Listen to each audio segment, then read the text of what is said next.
question, un commentaire rapide. Vous avez été très clair. Vous avez souligné le caractère, la mission de catalyse qui est celle de la BEI. Donc ma question, c'est où sont les défauts de catalyse? Quels sont les problèmes que vous rencontrez dans le marché qui font qu'il n'y a pas cet effet d'entraînement? Le commentaire, donc je réagis à l'intervention de Madame Benassi-Kéré.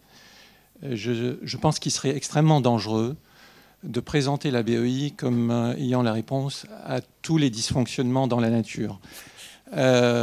Disons que les dislocations qui sont dans le marché, les défaillances de marché, sont de nature macroéconomique pour certaines et structurelle pour d'autres, dues à la manière dont les marchés fonctionnent.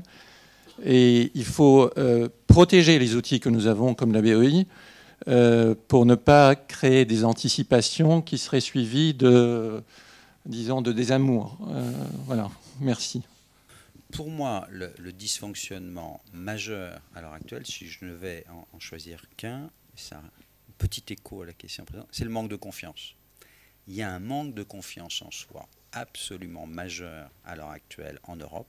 Alors là, pour le coup, les analyses, les sondages le montrent bien. Il y a un manque de confiance des Européens en eux-mêmes. Ce qui est extraordinaire, il y a un European bashing ou un French bashing, ou enfin, vous l'exprimez comme vous voulez. Et ça amène le système à se gripper. C'est-à-dire que les mêmes banques, les mêmes acteurs de marché qui ont des liquidités hésitent à l'heure actuelle à prendre le risque de le prêter même à leurs homologues.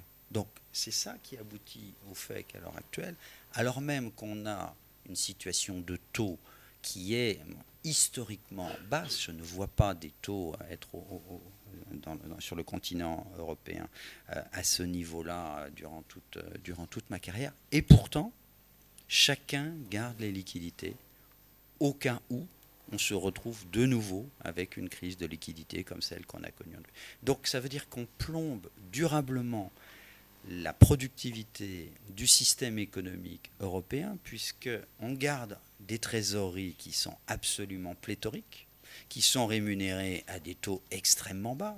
Je vois même cette situation que je trouve ubuesque de gens qui prêtent aux États à des taux d'intérêt négatifs. On ne se rend pas compte à quel point on est au-delà de toute rationalité économique. On est maintenant amené à voir des États qui arrivent à se faire payer pour emprunter.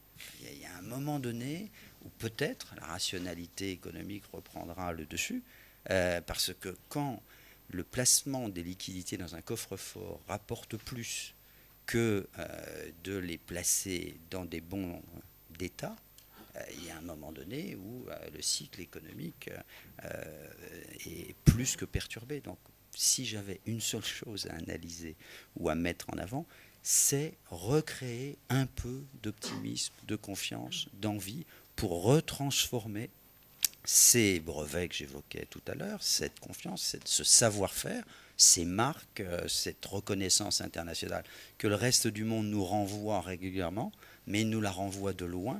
Et il y a une anémie qui est contagieuse entre acteurs européens, mais pas entre acteurs européens qui ne sont pas extérieurs au système, entre acteurs européens du système. J'espère que votre réunion Europlace le 11 juillet redonnera un peu de confiance les uns par rapport aux autres. Mais il faudrait qu'on ait plus de crédits interbancaires, qu'on ait plus de gens qui prennent des initiatives comme les bourses de second marché pour les entreprises, plus de capital risqueur qui reviennent. Il y a une prudence excessive par manque de confiance en soi. Ça, c'est le diagnostic auquel je me livre.